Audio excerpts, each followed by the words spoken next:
A man accused of killing 3 police officers and a police canine is dead. And 7 months after the historic July flood, we revisit one of the hardest hit areas. Plus, one more day with sunshine on the way before we bring unsettled weather back to the region as soon as tomorrow night. We're breaking it down coming up as Mountain News at 6 starts now.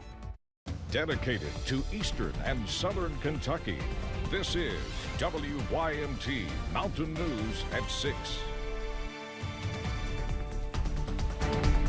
Floyd County officials say Lance Storrs died by suicide last night. He was found in the Pike County Detention Center. Storrs was charged with the murders of Officer Jacob Chaffins, Captain Ralph Frazier, and Deputy William Petrie, and Police K-9 Drago, plus the attempted murders of 4 others. Police say he ambushed the officers back in June in the Allen community. Kelsey Soto has more.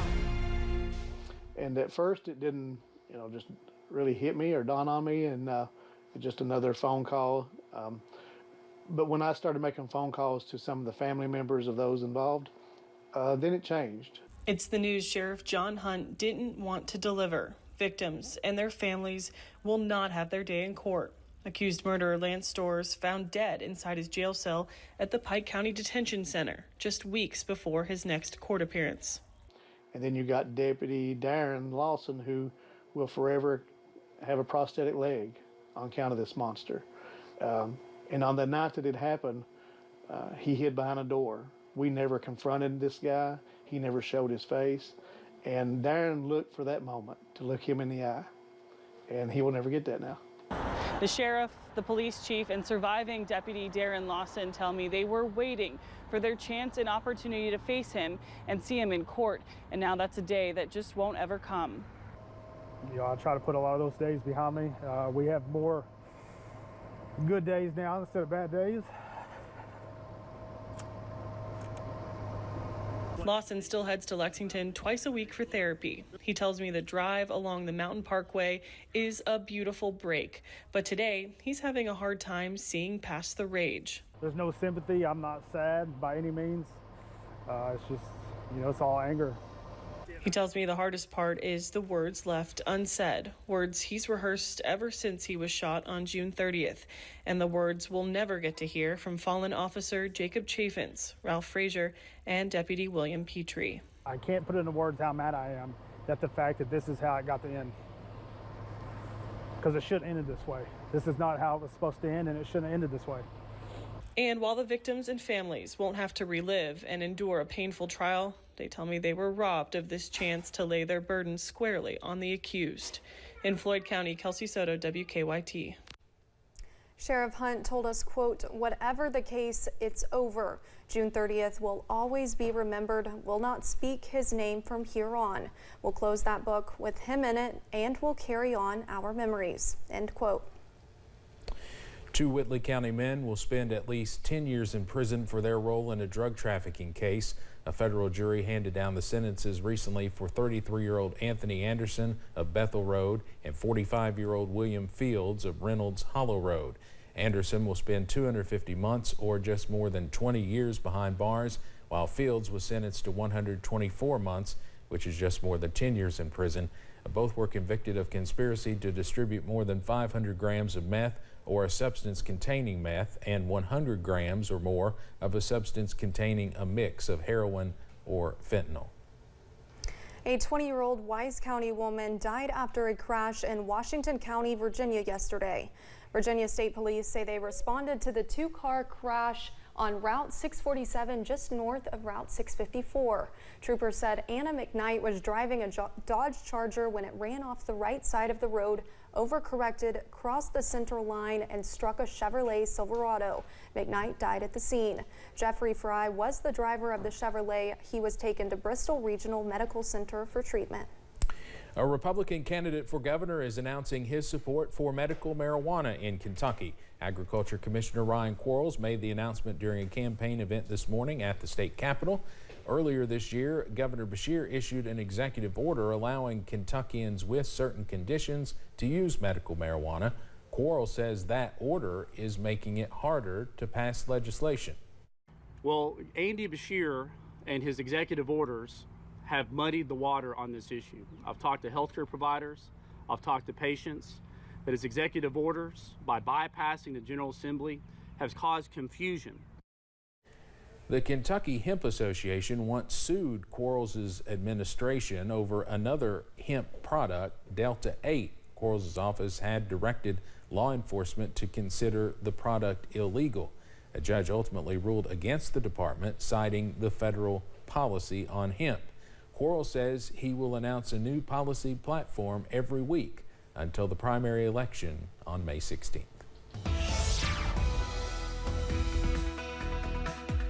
It has been a gorgeous day throughout the mountains today. We've seen plenty of sunshine. You see it behind me, at least some of that sunshine there on the towns in downtown Somerset right now. Upper 60s at the moment. We continue to see beautiful weather this evening. There's the sunset from Buffalo Mountain here in Perry County. 63, the current reading here, and those temperatures continue to fall at least a little bit as we head through the overnight. Still 70s in portions of places like Manchester, Harlan, Monticello, and into Jacksboro, Tennessee. We'll continue to see quiet weather through the night tonight, going zone by zone. We're in the middle and upper 40s. Some folks may get near 50 for a low tonight. Others may be trying to make a run into the lower 40s. And the Kentucky River Valley, low to mid 40s there as well. And even Norton, perhaps one of our warmer locations tonight. And we'll see those temperatures in the low to mid 40s as we head up into the Big Sandy. Details on when we see perhaps a return to showers in a few minutes. Olivia? Thank you, Evan. A local farmer and her family that live along Highway 476 in Perry County have been feeding people with a purpose for 8 years now. And the owner says despite all they have gone through over the years, it is believed you can never have too many second chances. Missy Young says there is nothing better than growing food and feeding bellies. But her answer may have been different if you ask 11 years ago. Today, I'm 11 years in recovery from opiate addiction. A few years into recovery, Young says she found her purpose through farming and sharing it with the community. I realized pretty early on that that helped me focus. And then when I started working with the market, I realized I could do something productive and I could actually be part of the community and do something, do something good. Naming the farm Second Chance Homestead for many reasons, but she says one thing stands out the most. We only keep what we have by giving it away.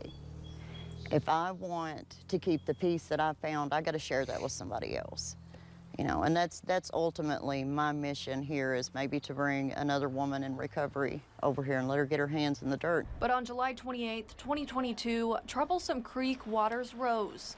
And in a matter of minutes, Young and her daughter watched everything she had worked so hard to grow float away. It basically brought us back down to, it took us 8 years of working this property to end up with, the equipment that we had and the things to actually make our jobs doable. We're starting from ground zero again. Losing their barn, greenhouses, multiple gardens. But Young says many people lost more than they did. It's tough. We can get it back. Right, we can get it back and we can always start over. There's always a second chance to do that again. Proving to the world that recovery is possible, no matter the addiction or flood standing in the way. Because sometimes the hardest storms plant seeds in the coolest places. You're going to have tomato plants coming up everywhere over there. Oh, yeah. I swear I think I'd just about let one little patch just stay wild. Young and her daughter say the seeds they sowed last year were scattered throughout the property. While they are currently growing a lot of their plants inside under lights, they will start planting outside when it gets warmer. But who knows where else their plants may take root. Well, coming up, sunshine on the way for at least one more day, but I hope you didn't pack away that rain gear just yet. Details next. Plus, students at several schools throughout the region will have new opportunities thanks to some new instruments.